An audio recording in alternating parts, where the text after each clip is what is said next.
उत्तर प्रदेश विधानसभा चुनाव के नतीजे आए नहीं कि अखिलेश यादव के गठबंधन में टूट होनी शुरू हो गई। ऐसे कैप्शन सोशल मीडिया पर लोग लिख रहे हैं। एक फोटो के साथ, जिस फोटो में ओम प्रकाश राजभर ओपी राजभर सुभाषपा के अध्यक्ष अमित शाह से मुलाकात करते दिख रहे हैं। ऐसा इसलिए कहा जा रहा है क्योंकि ओम प्रकाश राजभर पर इलेक्शन के रिजल्ट से पहले भी सबसे ज़्यादा संदेह था कि वो इलेक्शन के बाद, रिजल्ट्स के बाद, चुनावी नतीजों के बाद भाजपा के साथ जा सकते हैं।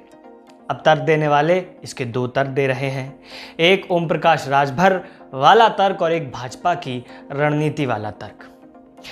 दरअसल ओम प्रकाश राजभर सुभाषपा अध्यक्ष हैं। जब उनसे रिपोर्टर्स ने जाकर ये पूछा कि क्या आप अमित शाह से मुलाकात कर आए हैं, क्या आप भाजपा में जाने वाले हैं, क्या चुनाव के नतीजों से नाराज होने के बाद अब आपने भाजपा का दामन थामने का फैसला कर लिया है, तो ओम प्रकाश राजभर ने दो टूक कह दिया कि हम भाजपा में नहीं जाने वाले हैं, हम भाजपा के खिलाफ लड़ रहे हैं, हम अखिलेश यादव के साथ आने वाले स्थानीय निकाय चुनाव की तैयारी कर रहे हैं, 2024 की तैयारी कर रहे हैं।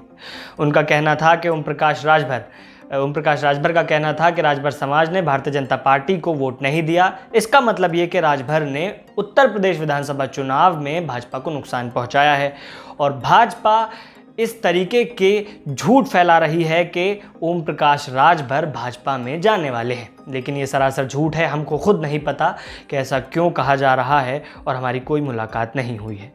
लेकिन बात इतनी सीधी नहीं है। बात इतनी सीधी इसलिए नहीं है जिसके दो तर्क हैं। पहला तर्क, ओम प्रकाश राजभर के बारे में कहा जाता है कि वो सबसे ज़्यादा दल बदलू नेता हैं, अपने फ़ायदे के मुताबिक दल बदल लेते हैं।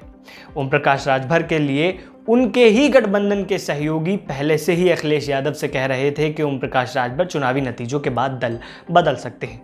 अब इस बात ने और तेज़ी से हवा पकड़ ली है। तो इस तर्क को इसलिए दिया जा रहा है क्योंकि राजभर जिस तरीके से पहले ओवैसी और अन्य लोगों के गठबंधन के साथ थे और उसके बाद छोड़कर वो अखिलेश यादव के गठबंधन के साथ आ गए, तो गठबंधन के ही लोग, अखिलेश यादव के ही गठबंधन के लोग ओम प्रकाश राजभर पर भरोसा कर नहीं सकते हैं पूरी तरीके से।